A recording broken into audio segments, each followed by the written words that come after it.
Good evening mga lalabs. Magluto na naman ako mag-prepare ako ng ulam for dinner. Manok. Manok lang to mga lalabs.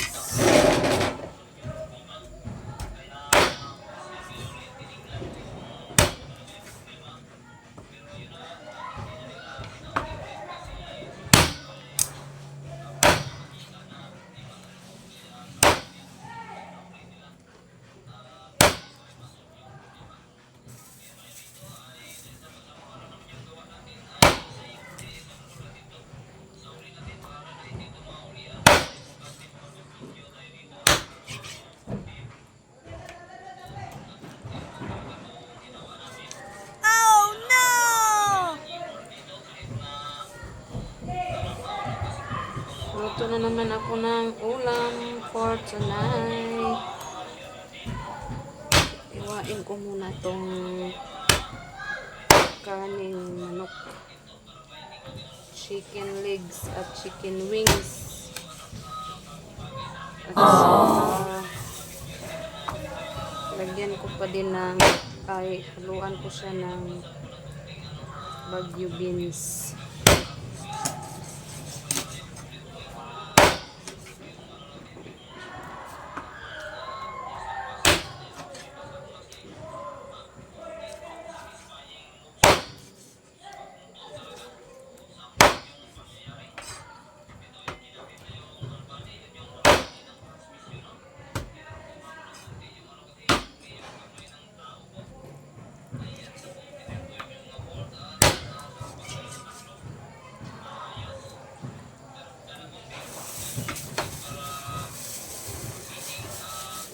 Apat na piraso lang, dalawang chicken wings at saka dalawang chicken legs. Oh. Yan.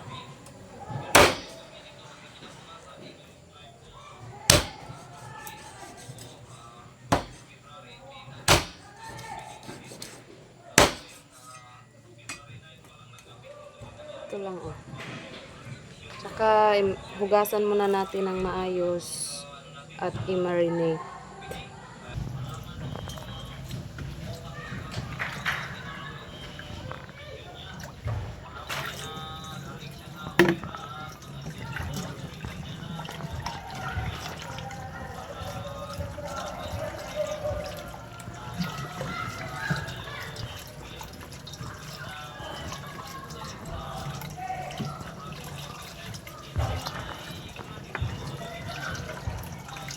Hugasan natin muna guys. Muna natin guys. Yung mga lalabs ko dyan. At saka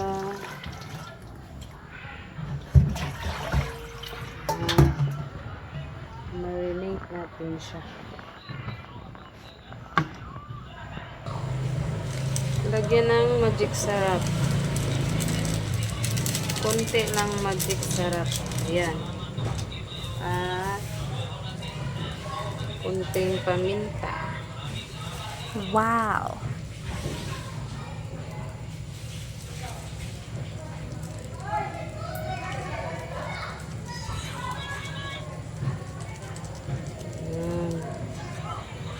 At pagkatapos, lagyan natin ng sauce. Soy sauce. Ay, kunti na lang. At ito. Suka.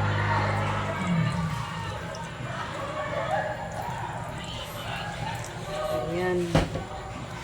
Ubus na pala ang ating silver swan na soy sauce. At ihalo natin siya mga lalabs. Ay, naku. Ito oh.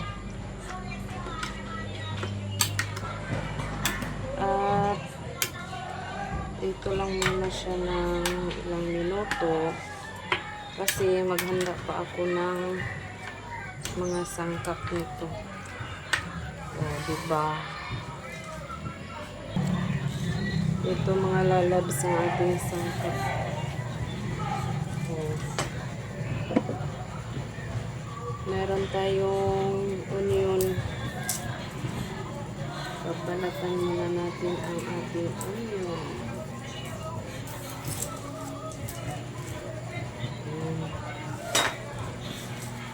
At meron din tayong luya at saka bawang.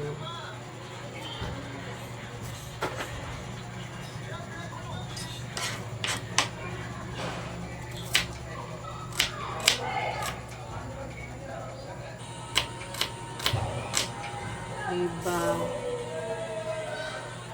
Ang luya, mga lalabs, pampatanggal to ng langsa sa karne, tsaka yung paminta. Kaya kapag magluto tayo ng kahit anong karne, klaseng karne, manok man o baboy o baka, meron din tayong merong luya at saka itong bawang. Ayan. So guys, wala nang ibang mai-upload ang lalabs nyo, kundi pabalik-balik lang tong upload ko na magluluto. Kasi ganito na talaga ang aking role dito sa bahay, tagapagluto. Meron tayong sibuyas, hugasan muna natin. Tsaka ito yung bawing na mabango. Bawing tawag dito sa amin. Wait lang. Ayan, tapos na natin hinugasan ng ating luya at saka sibuyas. Dito muna natin siya. Hinayos sa itong nilong agin.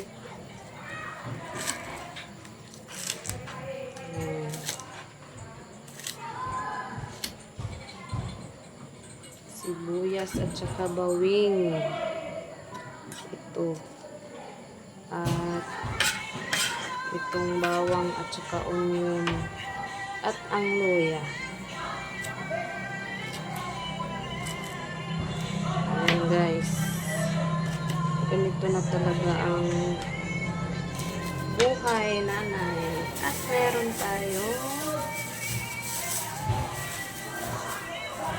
tayong Baguio beans. Ito ang pang natin dito sa ating karning manok panghalo para masarap.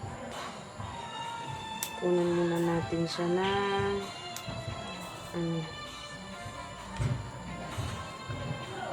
ayan, diba? Masarap to. Sarap to pag sa sabaw.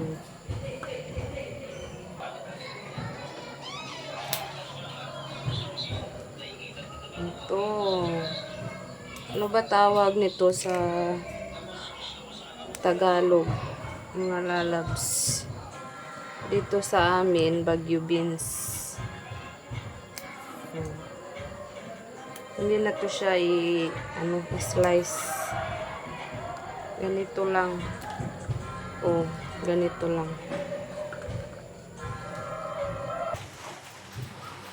Lalabs, let's proceed. Magluto na ako ng ulam. Kasi na na siya. Na-marinate na siya ng ilang minuto.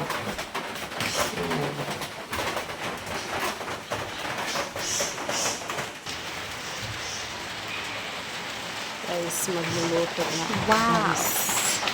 Kaso, hindi ko alam na naubusan pa na kami ng oil. Ay, naku. O, diba? Ready na ang ating... Oh, wala na. Wala nang oil. Kaya may inutusan pa ako. Nagpabili pa ako ng oil. Kaya stay ka lang dyan, mga love. Habang naghihintay tayo ng oil, mga lalabs, meron din akong gagawin.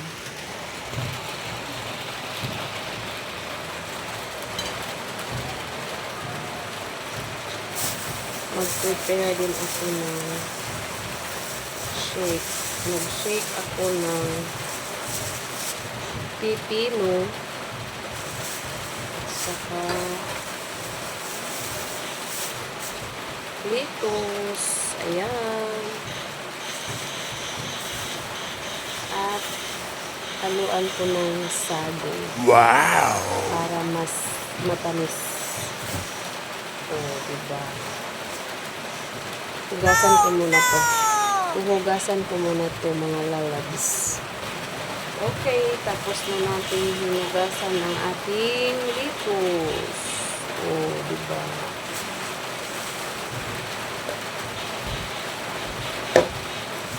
I-slice lang natin siya.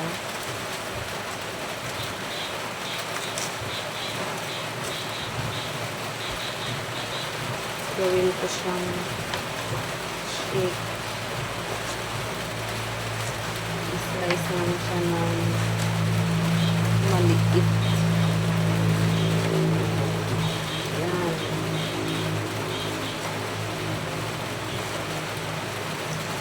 For dinner.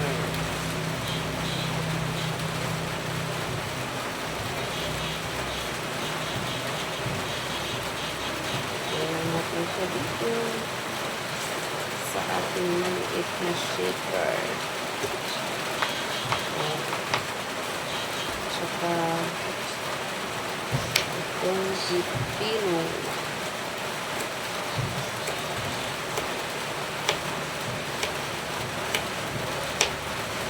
I-slice lang natin ang pipino ng langga.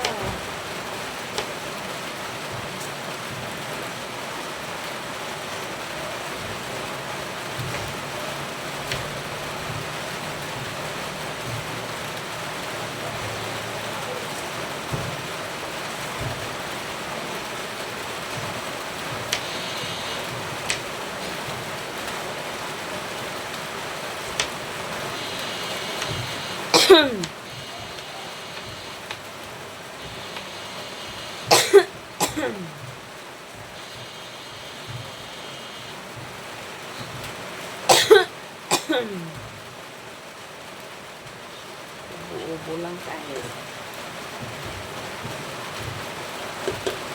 Diba?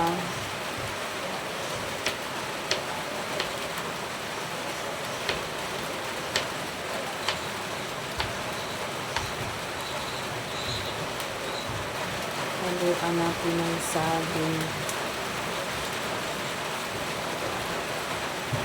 Para hindi na tayo mag-sugar. Saging na lang. Ayan. Saging lang ang ating pang patamis ng ating shake. Hindi na kailangan mag-sugar. So, diba? At syempre, lagyan natin siya ng isang swak.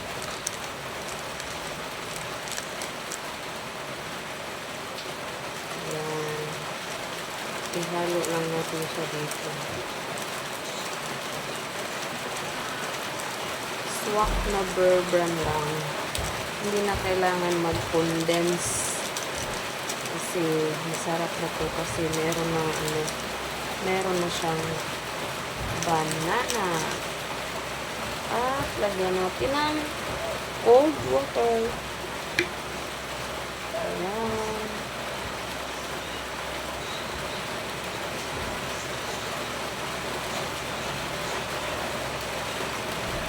Okay.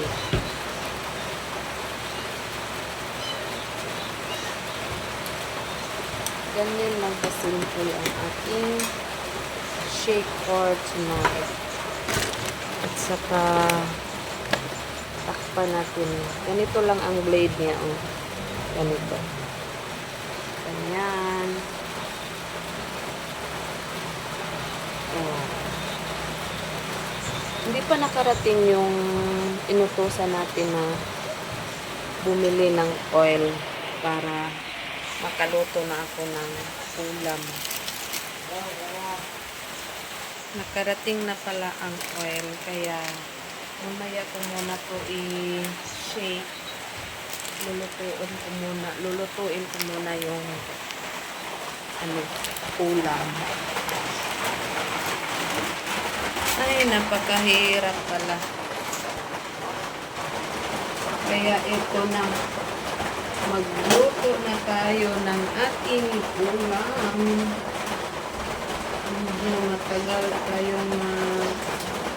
Matagalan tayong magluto ngayon. Oh, diba? Ito lang. Ang hirap pala, walang videographer. Oh, lakas na naman ang ulan ngayon dito sa amin. Diba? Ito lang. Lagyan na natin siya ng mantika. Yan. Kunting mantika lang. Hindi na siya pwedeng damihan. Kunti lang.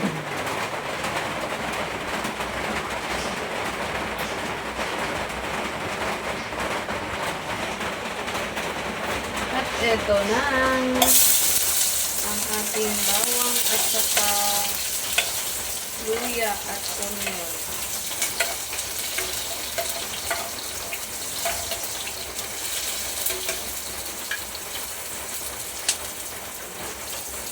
Bakit ba ganyan ka? Ay! Ayun.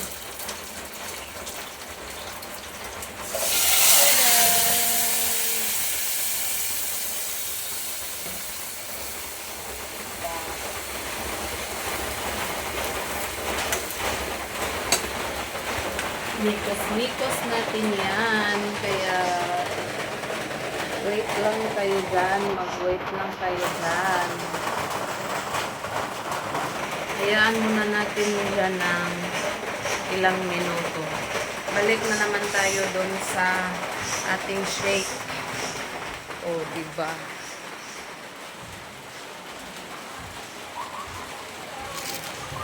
Kunin natin kung shaker.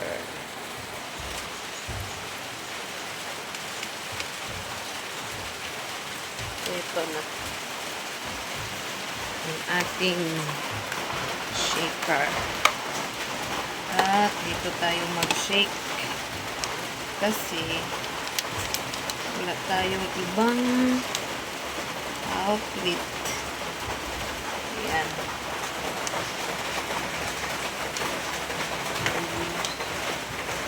Tingnan mo. Diyan siya sa kunin natin yung ating maliit na blender. Diba? Tapos